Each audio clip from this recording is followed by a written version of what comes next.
Shalom. Start by giving all praises and honor to Yahweh, Ba'ashem Yahushai, double honors to the apostles and elders, a great millstone, and peace and blessings to you brothers that's teaching this word in sincerity. We'll be doing a quick lesson in regards to the chariots of the Most High and how they're basically going to be, for our salvation as well as to destroy America, okay? So that they're the Most High, through the Son and the angels.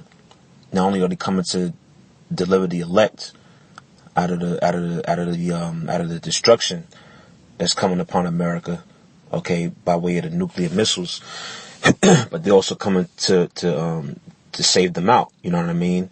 Lord willing, we are those men. All right. So I'm gonna start with Psalms 68 and 17. It says, the chariots of the Most High are 20,000, even thousands of angels. The Lord is among them as in Sinai in the holy place. Right. So the chariots of the Most High are 20,000, even thousands of angels.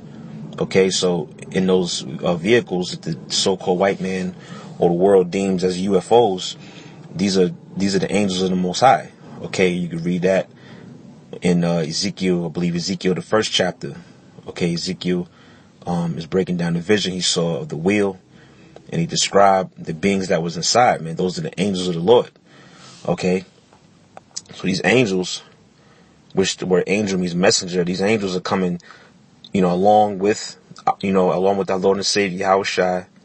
Okay, they're coming to destroy America, but they're also coming to save us out. Lord willing, we be found worthy in that day. Okay, and it says, are 20,000, even thousands. So it's going to be a fleet of chariots, man. So far away, it's going to seem innumerable. You can't even fully put a exact amount or number on it, man. There's going to be so many chariots. That's why the scriptures compare the chariots to clouds, because there's going to be so many. They're going to fill the sky. It's going to look like the sky is going to be blanketed with just chariots. So I'm going to go from there. I'm going to go to Isaiah 66 and 15. It says, for behold, the Lord will come with fire. So, the Lord, the Lord being Yahushai, he's going to be coming in that chariot, man. And, the fire represents those laser beams coming out those chariots. And they show you that in the various movies that Esau makes, where he represents the chariots coming to destroy America or whatever. Or they fight against the chariots. Well, chariots have fire as well, just like the missiles, which is going to be used to destroy America. Those chariots are going to be shooting out laser beams and fire, man. It says, for the Lord will come with fire, and with his chariots like a whirlwind, to render his anger with fury. Right, so when the Lord comes, he's not coming to shake hands and kiss babies and all that. He's coming in a fierce anger, man. Because all the wickedness going on the earth. Okay, it says to render his anger with fury, and his rebuke with flames of fire. So as America's being destroyed with that nuclear fire, the Lord's going to be coming with his fire. All right, the fire from those chariots. Okay. It goes on, verse 16, for by fire and by a sword will the Lord plead with all flesh, and the slain of the Lord shall be many. So a lot of people are going to die. Okay? A lot of people are going to die.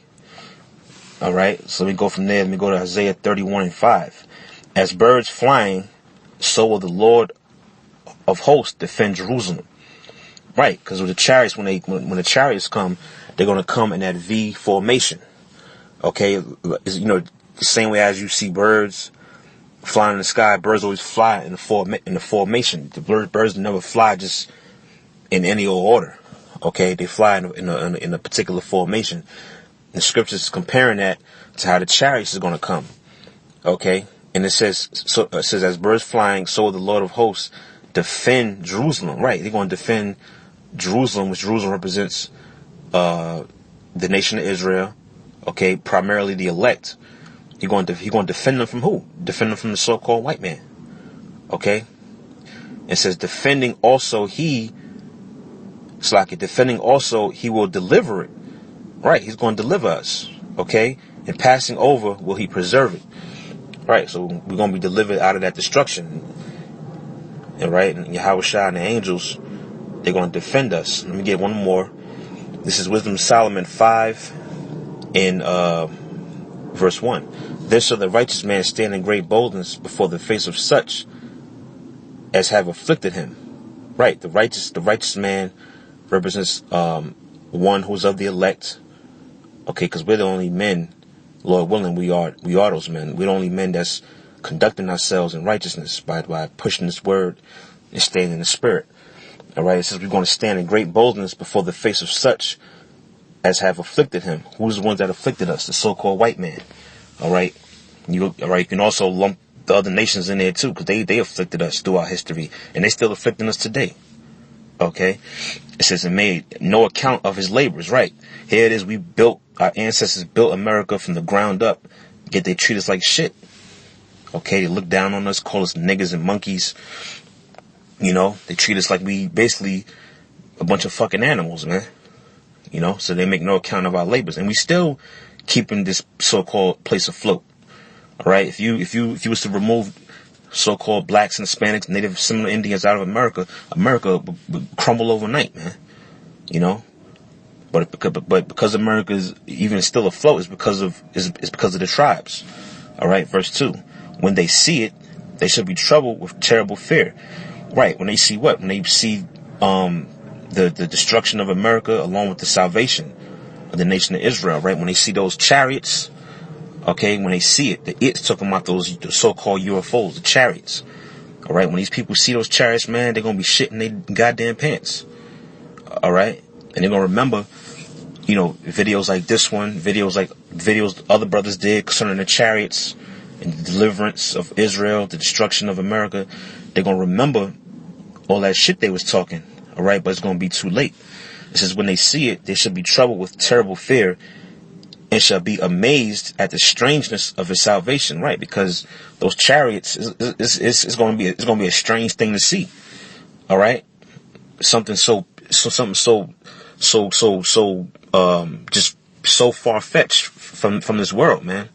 You know, when you see a chariot the size of a mountain just blanket the sky, you're gonna bug out. You know, especially if you don't know what the hell it is. But the men of the Lord, we know exactly what it is because it tells you in the scriptures. Okay, it says it shall be amazed at the strangeness of his salvation. Again, because those chariots are coming for our salvation. Okay, it says so far beyond all that they look for. Right, it's gonna be a far-fetched thing. Their mind not gonna be able to grasp it. Not only are they gonna be confused and bugged out, but they're gonna be scared, man. It says let me see. Let me keep going on. Verse 3, and they repenting and groaning for anguish of spirit shall say to themselves, this was he whom we had sometimes in derision and a proverb reproach. Right, they're gonna be basically they're going to be in guilt, but they're going to be regretting all the shit they've done to us because they're going to realize, damn, these are the men of the Lord. You know, these are the prophets. These are the Most High's elect. Meanwhile, we was treating them like shit. You know, it says verse 4, we fools accounted his life madness and it's like his end to be without honor. Right. So they basically looked at us like we not nothing and we don't have any hope. But we do have hope, and our hope is in Yahweh Shem Yahushai. And the point of this quick lesson is that these chariots